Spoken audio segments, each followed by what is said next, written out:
Salut YouTube, ici Azré. Je suis très heureux de te retrouver pour la review de l'épisode 2 de The Beginning After the End, autrement dit Tebat. En tout cas, je le dis comme ça. 1000 excuses pour le retard sur cette vidéo, puisque j'étais en vacances la semaine dernière, je n'ai pas pu regarder l'épisode, je n'ai pas pu vous envoyer ma review. Je l'ai regardé là, il y a quelques minutes seulement, et on est déjà lundi. Donc voilà, je sais que le prochain il va arriver dans 2 jours. J'espère quand même que cette vidéo fera son petit chemin. En tout cas, cet épisode 2, bah écoutez, comme tout le monde, hein, je pense que on a tous vu le même épisode.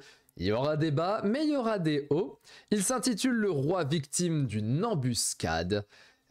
Bon, un titre somme toute classique puisque ça raconte tout simplement ce qui s'est passé dans l'épisode. Il adapte notre tome 1. Hop là, là tu le vois, je te le mets, tu le vois. Le tome 1 de The Beginning After the End, le manoir, fait par Turtle Me.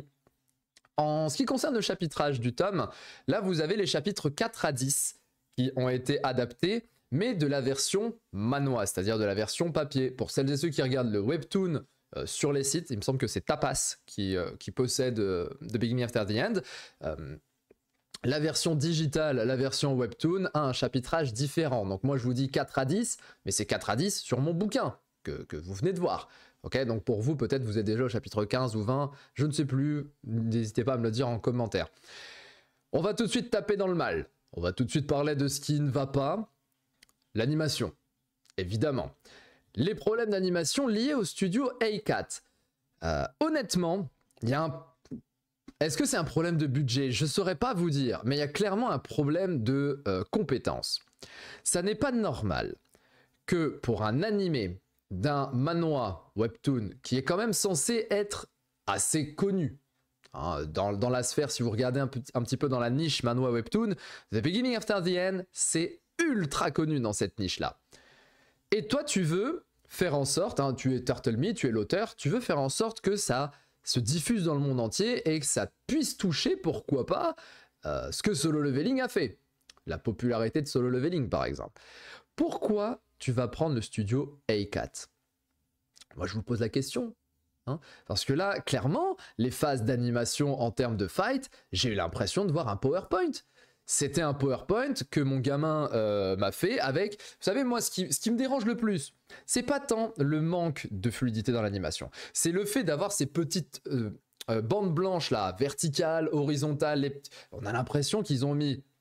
PowerPoint, donc une slide, animation de la slide, et après ils sont allés mettre la petite animation en disant « Oh, c'est génial !» Mais t'as pas 5 ans, frérot! Fais-moi un truc correct! Je suis sûr et certain que vous m'enlevez ces petites bandes blanches, ça paraît plus fluide, même s'il y a un petit peu moins d'animation, même si vous avez du slide par slide et on te met une image, puis une image, enfin, c'est plus animé, quoi, c'est dommage.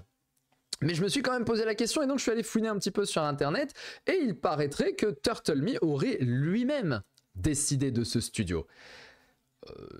Encore une fois, c'est très étonnant.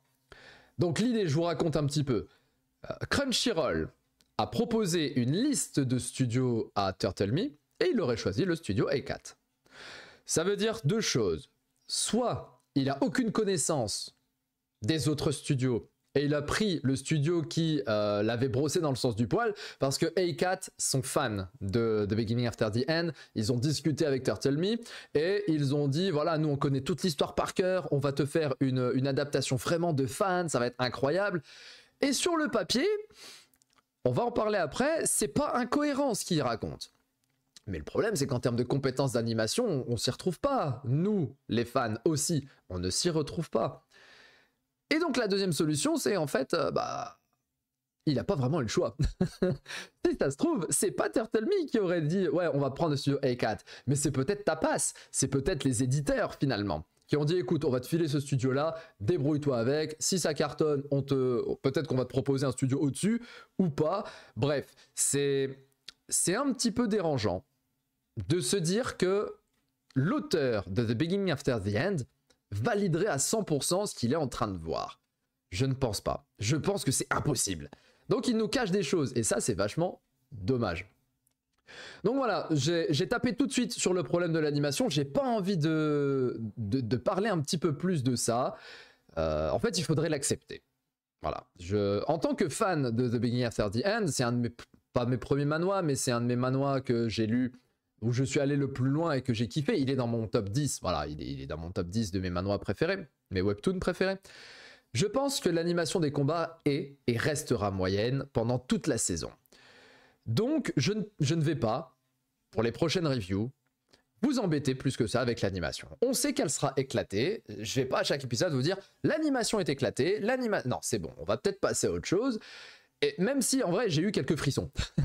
Alors peut-être que je suis extrêmement gentil, mais notamment lors du combat entre Arthur et Adam, ça bougeait un petit peu plus. Là je me suis dit, oh, bah, faites-moi que des combats comme ça, déjà rien que ça, je validerai. Le petit moment où Arthur se téléporte quasiment parce qu'il va très très vite, là j'ai senti la fluidité, là j'ai senti l'animation correcte. Je me suis dit, bah voilà, mettez-moi juste ça. Donc, encore une fois, peut-être simplement une question de budget. Hein. Donc visuellement, The Beginning After the End sera un animé que je qualifierais de mid, de moyen. On n'ira pas au-dessus. Je suis très triste de cela, mais je suis un adulte. Et en tant qu'adulte, eh bien, passer la tristesse, passer le déni, eh bien, il va falloir passer à autre chose. Il va falloir se relever et il va falloir parler de ce qu'il voit. Enfin, de ce qui se voit comme étant bon dans l'animé. Et pour moi, le gros point fort, le gros avantage, c'est bah, qu'est-ce que ça raconte, hein, donc, The Beginning After the End, vous avez peut-être vu le premier épisode, ou peut-être que vous démarrez sur cette review avec l'épisode 2, je ne sais pas.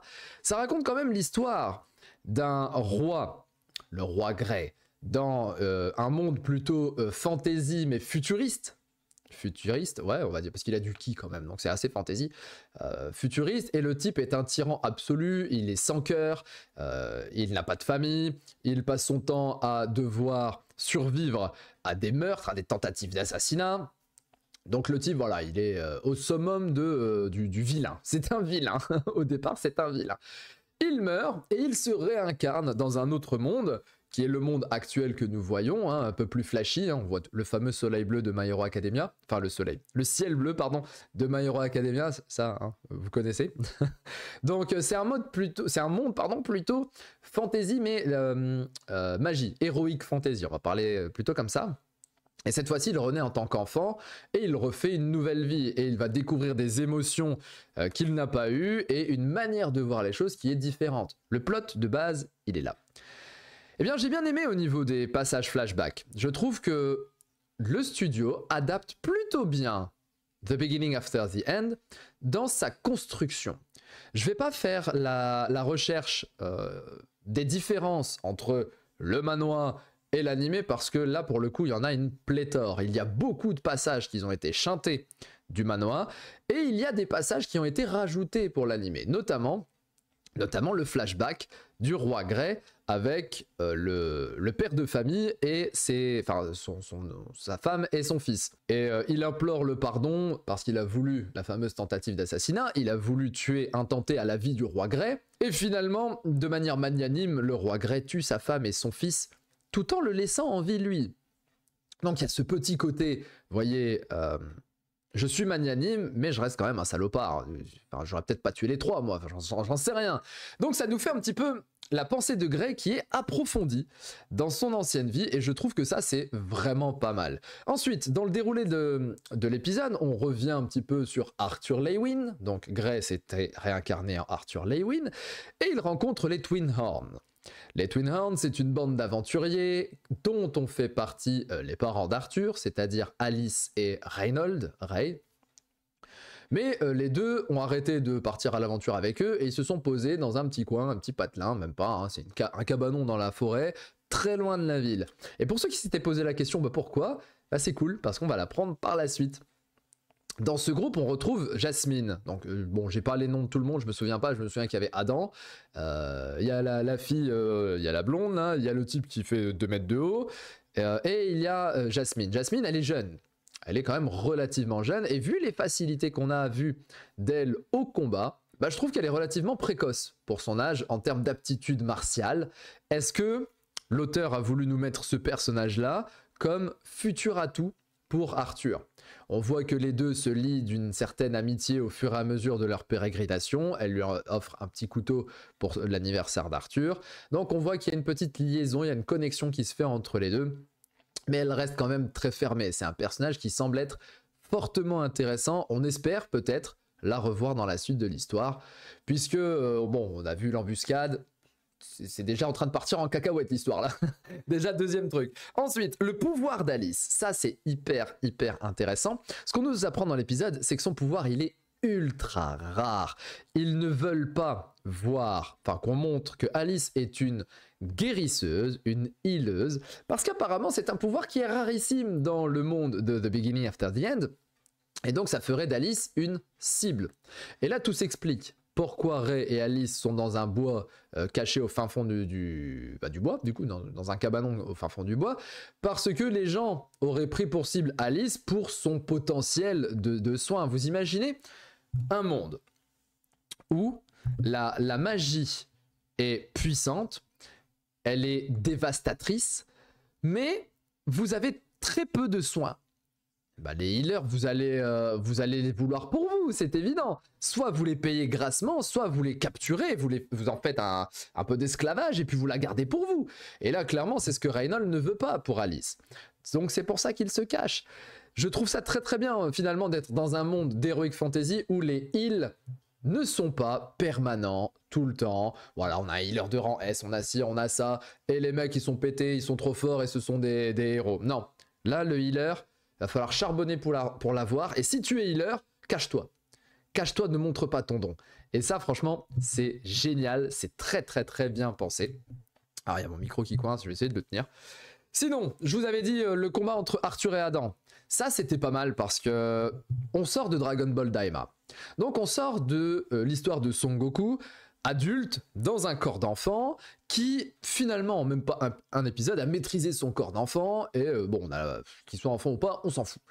Là, dans The Beginning After the End, c'est encore mieux montré dans le manhwa, mais dans l'animé, vous avez quand même cette petite partie, là on le voit avec le combat entre Arthur et Adam, le personnage de Grey adulte, donc la mentalité de Grey adulte, dans le corps enfant d'Arthur Lewin, eh bien il utilise ses compétences martiales adultes, mais dans son corps d'enfant, il galère.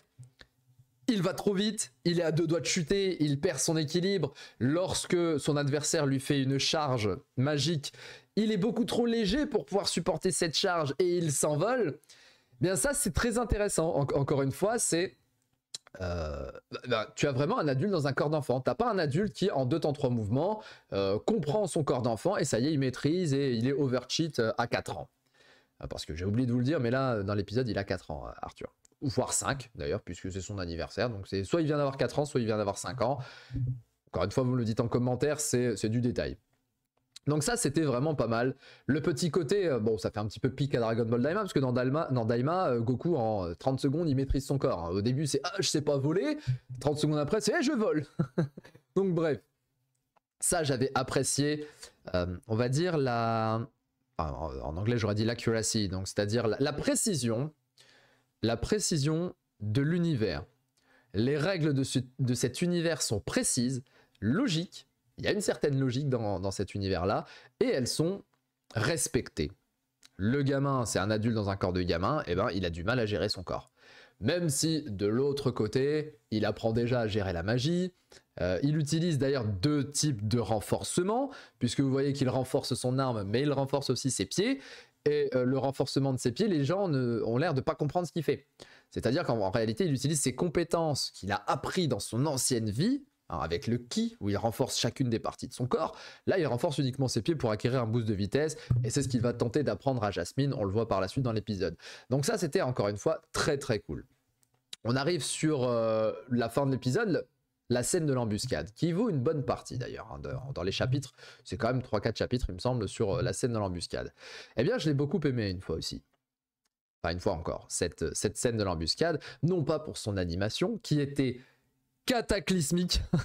Alors là, le slideshow, là c'était The End Before the Beginning, c'était la fin avant le début, l'animation était, oh mon dieu, mais bon... ça n'était qu'une scène d'embuscade. Mais j'ai aimé pourquoi ? Pour ce qu'elle raconte, finalement. Ici, on n'endort pas les adversaires. on les tue. C'est une flèche dans le cœur direct. Tu as un groupe, c'est pas une embuscade où il y a 2-3 pecnos, un morceau de bois, et toi t'es là et c'est nul. Non, t'as un gaillard qui fait 2,30 m, t'as à peu près 60 bandits qui t'attaquent et toi t'es 5-6. C'est la merde. Et tout de suite, tu le sens, cette tension. Tu te dis, merde, Arthur n'a que 4 ans, il peut pas gérer ça. Sa mère doit se cacher. Elle peut pas gérer, elle peut pas montrer qu'elle soigne parce que sinon, ça va être une dinguerie. Il risque de faire des choses très très mal à cette personne. Et derrière, que ça soit Reynold, Adam ou les autres, eh ben, ils sont très très vite en galère, finalement. Ils sont très très vite en train de se dire, mais comment je fais? Je vais pas y arriver, ils sont beaucoup trop nombreux. Et donc ça, c'est vraiment cool, cet aspect de dangerosité du monde. Hein. On a ce sentiment de dangerosité qui est renforcé. On l'avait vu un petit peu avec les loups, un peu plus tôt dans l'épisode. Mais là, c'est bien. Et puis, ça crée du lien avec le début de l'épisode. C'est pas juste un déroulé d'informations et puis c'est tout. On a fait l'isekai du roi Grey vers Arthur et on voit la vie d'Arthur. Non, on a des flashbacks au début, une situation à la fin qui ramène à la pensée du flashback pour Arthur. Arthur qui du coup comprend mieux les sentiments de l'homme en face qui implorait le roi Grey au début de l'épisode. Et ça c'est génial, on le voit qu'il est soulagé. Il est soulagé parce qu'il se sacrifie, hein, il pousse sa mère pour éviter la charge magique du bandit. Il vole, bon, une chute de 50 mètres, mais allons, passons. Donc il vole et il est là à limite en train de pleurer parce qu'il commence à pleurer parce qu'il apprend 30 secondes avant, même pas à peine, que sa mère est enceinte. Et donc il est grand frère, enfin il devrait être grand frère par la suite et on ne pourra pas le voir ça. Parce que déjà il y a une séparation immense. D'habitude dans les shonen, vous voyez, ou dans les Disney, c'est vous perdez un parent. Le père qui meurt, la mère qui meurt, parfois c'est même les deux qui meurent. Il faut toujours qu'il y ait la mort d'un parent pour que le héros puisse avoir son initiation, sa quête initiatique et son aventure. Ici, si on regarde du point de vue global, c'est l'inverse finalement. Parce que ce sont les parents qui perdent leur enfant. C'est Arthur qui disparaît dans les profondeurs des montagnes et pour eux, ça y est, leur fils est mort. Terminé. Est-ce qu'ils vont réussir à le retrouver ? Peut-être que s'ils arrivent à tous faire une chute de 50 mètres et survivre, ce serait le cas. Mais sinon, c'est chaud. Même si du point de vue d'Arthur, bon, on se demande comment est-ce qu'il a survécu à une chute de 50 mètres, mais peu importe. Donc on voit qu'il est soulagé d'avoir sauvé sa mère, et il est triste à la fois de ne pas être grand frère. Il obtient des émotions que son ancien lui, le roi Grey, n'avait pas. Il était impassible, il était sans cœur. Eh bien Arthur Lewin découvre les émotions et les vit. Et donc je pense que l'entièreté de la saison va faire de très beaux parallèles entre la vie précédente d'Arthur, la vie du roi Grey, et sa vie actuelle, pour nous donner finalement une morale à chaque épisode. Je trouve que c'est très pertinent de faire ça, parce que The Beginning After the End parle aussi de ça. Et puis n'oublions pas la scène de fin, la scène post-générique, entre guillemets. N'arrêtez pas l'épisode au générique, il y a toujours une petite scène après, où cette fois-ci on voit qu'Arthur rencontre un gigantesque dragon qui lui parle. Bon alors là... Et ce dragon lui dit hey, bonjour Arthur. Enfin, je sais plus ce qu'il a dit, mais en gros, il balance son blaze. Il lui dit Arthur. Qui, quoi, où, comment, qu'est-ce? On va le savoir au prochain épisode, très certainement. Mais ça y est, là, on a un dragon, donc fantasy, Heroic Fantasy, on est parti. Qu'est-ce que je voulais vous dire encore? Plus grand-chose. Je pense qu'on arrive tout de suite à la conclusion. J'espère que vous avez quand même apprécié cette review. J'espère que vous avez réussi à voir où je voulais en venir. J'ai pas envie de tailler l'épisode. Voilà, ma conclusion, elle est là. Je ne veux pas tailler l'épisode à cause de son animation qui est terrible. Elle est... franchement, c'est horrible. C'est horrible. C'est... Non, c'est zéro. En vrai, je vais faire 2 notes. Voilà. Si je veux donner une note classique, l'épisode, il ne ferait pas plus de 5 sur 10 à chaque fois. Donc, je vais donner 2 notes. La note de l'animation, 3 sur 10. Voilà, peut mieux faire. La note du reste, c'est-à-dire... ce que le scénario essaie de nous faire passer, le lore un petit peu global, là je mets un bon 7 sur 10. J'ai apprécié cet épisode de Tebat. Alors vous allez me dire, mais il est fou. Mais l'animation était à chier, comment tu peux apprécier cette merde qu'on t'envoie? Je mets de côté que l'animation est à chier. Voilà. Je mets de côté ce truc-là, et je peux vous dire que si vous vous focalisez simplement sur qu'est-ce que ça raconte, c'est intéressant. c'est assez intéressant et tu as envie de connaître la suite finalement. J'ai envie de savoir ce qui va se passer par la suite. Sur ce, je vous laisse donc dans pas très longtemps, puisque l'épisode 3 sort dans pas très longtemps. On va se focaliser sur ce que raconte notre The Beginning After the End, puisque à chaque fois on saura très bien que l'animation se rapproche du néant malheureusement. Je vous tiens informé des prochains tweets de Turtle Me, peut-être qu'il va revenir en arrière. Il y a un truc intéressant, c'est qu'il y a une pétition qui a tourné pour refaire la saison 1 de Tebat. Il y a déjà plus de 20 000 signatures. La pétition, elle date d'il y a 2 jours, je crois. Donc les gens font la gueule. Les gens font la gueule. C'est pas incohérent. Mais est-ce qu'on va mériter mieux? Je ne sais pas. Je ne sais pas. Je l'espère. Et sur ce, je vous laisse là-dessus. Prends soin de toi YouTube, n'oublie pas de t'abonner, c'était Azré. Ciao ciao.